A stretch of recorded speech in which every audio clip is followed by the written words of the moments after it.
Hello friends, welcome to today's video. ఈ వీడియోలో మనం ఆర్ఆర్బీ ఎగ్జామ్స్కు, స్టాఫ్ సెలక్షన్ కమిషన్ ఎగ్జామ్స్కు ఇంకా ఎన్నో రకాల పోటీ పరీక్షలకు ఉపయోగపడే 2 ప్రశ్నలను తెలుసుకుందాం. మొదటి ప్రశ్న, భారతదేశంలో ఎక్కువ రాష్ట్రాలతో సరిహద్దు కలిగి ఉన్న రాష్ట్రం ఏది?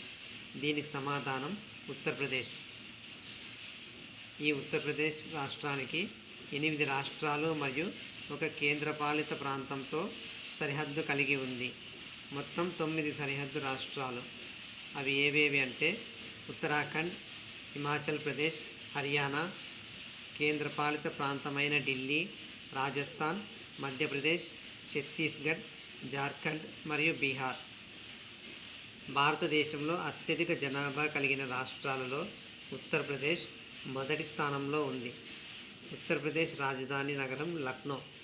యునెస్కో ప్రపంచ వారసత్వ ప్రదేశాలు అయిన తాజ్మహల్, ఆగ్రా ఫోర్ట్, ఫతేపూర్ సిక్రీ, అలాగే హిందువులకు పవిత్ర పుణ్యక్షేత్రం గంగానది ఒడ్డున ఉన్నటువంటి వారణాసి, ఇంకా అయోధ్య, మథుర, ప్రయాగ్రాజ్ వంటి ముఖ్యమైన ఆధ్యాత్మిక కేంద్రాలు, ఇంకా బుద్ధుడు తన మొదటి ప్రసంగం చేసినటువంటి ప్రదేశం సర్నాథ్ వంటి గొప్ప ప్రదేశాలు ఉన్నాయి. వైశాల్యం పరంగా ఇది భారతదేశంలో 4వ పెద్ద రాష్ట్రం. రాష్ట్ర ప్రధాన న్యాయస్థానం ప్రయాగ్రాజ్లో ఉంది. ఉత్తరాన నేపాల్తో అంతర్జాతీయ సరిహద్దు కలిగి ఉంది. ఉత్తరప్రదేశ్ రాష్ట్ర ప్రస్తుత ముఖ్యమంత్రి యోగి ఆదిత్యనాథ్. ఉత్తరప్రదేశ్ రాష్ట్ర ప్రస్తుత గవర్నర్ ఆనందీబెన్ పటేల్. రాజకీయ పరంగా లోక్సభ, రాజ్యసభలకు అత్యధిక సభ్యులను పంపుతోంది.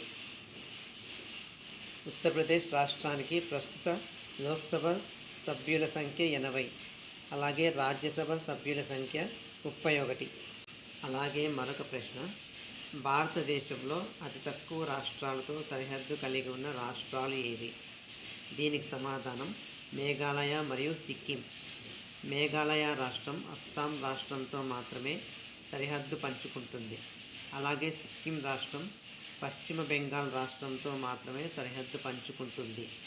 అంతేకాకుండా ఈ సిక్కిం రాష్ట్రం చైనా, నేపాల్, భూటాన్ దేశాలతో అంతర్జాతీయ సరిహద్దును కలిగి ఉంది. చూశారు కదండి, పోటీ పరీక్షలకు ఉపయోగపడే 2 ప్రశ్నలు. మన ఛానల్లో ఇటువంటి ప్రశ్నలను వివరించబడుతుంది. Please like our videos and subscribe my channel.